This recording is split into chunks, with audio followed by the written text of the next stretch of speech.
All right, welcome back to the channel. It's your boy Fanon, and in this video, it seems as if we may very well be getting some fights in the welterweight division that we're really looking forward to, and that could be by years in Jaron Boots Ennis and Keith Thurman.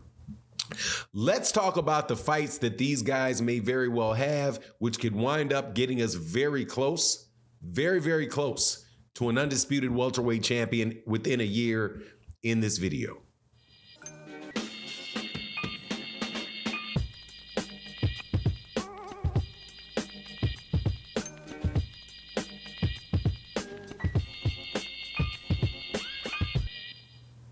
All right, welcome back to the channel. It's your boy Fanon, and in this video, we're going to give you an update to the 147-pound division.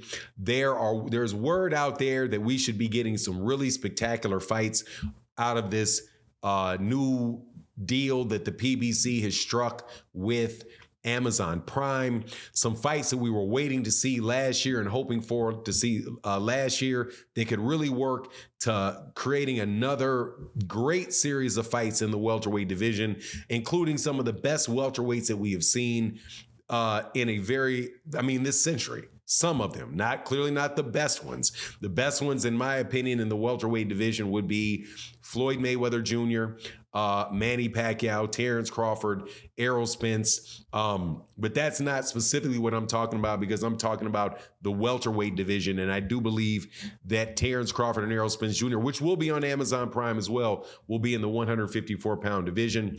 This instant, I'm talking about Jaron Ennis, Amanda Stanionis, Keith Thurman, and Mario Barrios.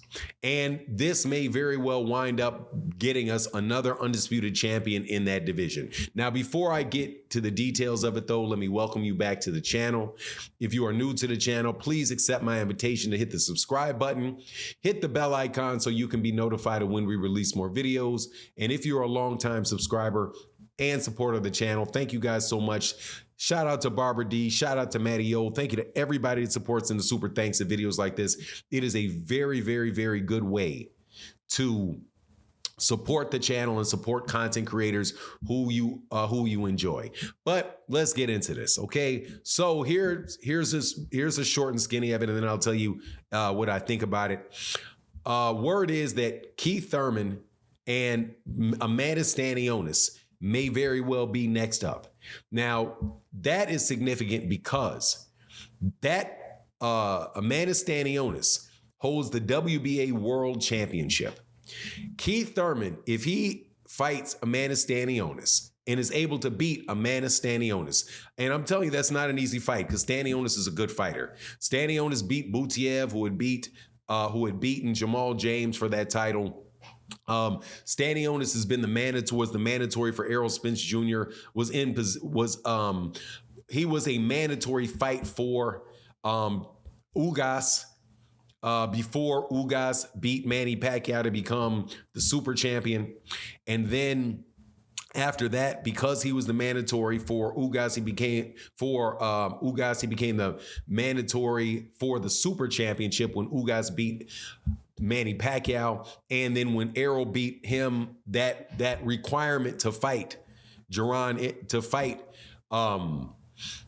Stanionis just kept going with everyone. And now it is with Terence Crawford, right? Or now it's with Terence Crawford, who very well may likely be dropping that belt and may just, move to 154. So if he does that, then the sole champion of the WBA in that division will be the winner of Keith Thurman and Amanda Stanionis. So that WBA belt would be there, win or lose, just as long as, for either party, just as long as Terence Crawford moves out of that weight class, which I think more than likely he will do, right? So that is the WBA there. Then you have a fight that could take place between Mario Barrios and Jaron Ennis. Now, the beautiful thing about that is, again, if Terence Crawford drops that belt, the WBC becomes vacant.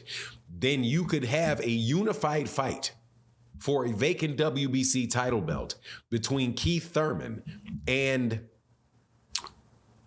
Mario Barrios. Between Jaron Ennis and Mario Barrios for that vacant WBC belt. Now, if you go back and you think, have we seen this before? We have seen this before. What we saw that when Vasily Lomachenko fought Luke Campbell for the vacant WBC belt.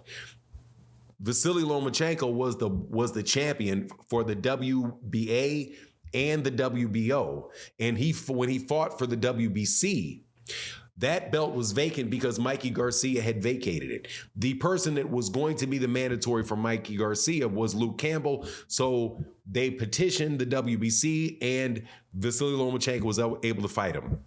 Same thing very well could happen with Jaron Ennis for that vacant WBC belt with Amanda standing with Mario Barrios. Now, the reason why I think that it would probably be those two and not switching opponents, like not originally be Jaron Ennis versus Keith Thurman, is because Keith Thurman already beat Mario Barrios. So that would probably not be the case because one has already beaten the other. The result of that is that you could have everything there with the exception of the WBO. You have the WBA, the IBF, and the WBA and the WBC and the IBF, right, which could be decided by Mario Barrios and Jaron Ennis. Fight the WBA, and you got 3 belts right there. The only one that is left out then is the WBO. And, a lot of times people refer to the WBO as whatever Bob orders. So, we'll see what happens to that. I personally think that is the route where Teofimo Lopez can go to 147 pounds. Probably Devin Haney can go to 147 pounds off that WBO route because, for multiple reasons. One being that none of them are with the PBC or fighting on that PBC or on that PBC deal with Prime. Now, where Jaron Ennis is in all of this, we don't know because his promoter passed away. Rest in peace to Cameron Duncan. However, that does not necessarily mean that because Cameron Duncan passed, that Jaron Ennis is free of a contract, just depending on what the legal situation is with Cameron Duncan's promotional company. If that company goes out of business, then and they can't satisfy that contract, then he can go.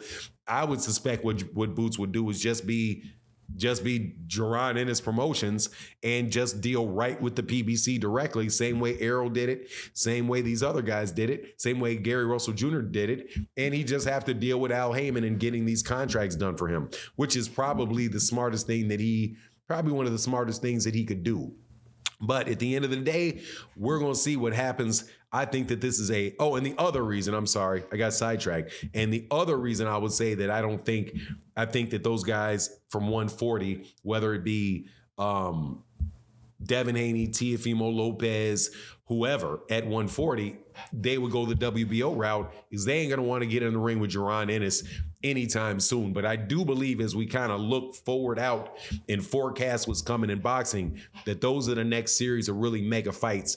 And that can carry us all the way through 2025, really. And hopefully it can be expedited. It can be expedited because the PBC has so many pay-per-view dates on Prime, and they're going to want to make a big impression with them by putting on good fights.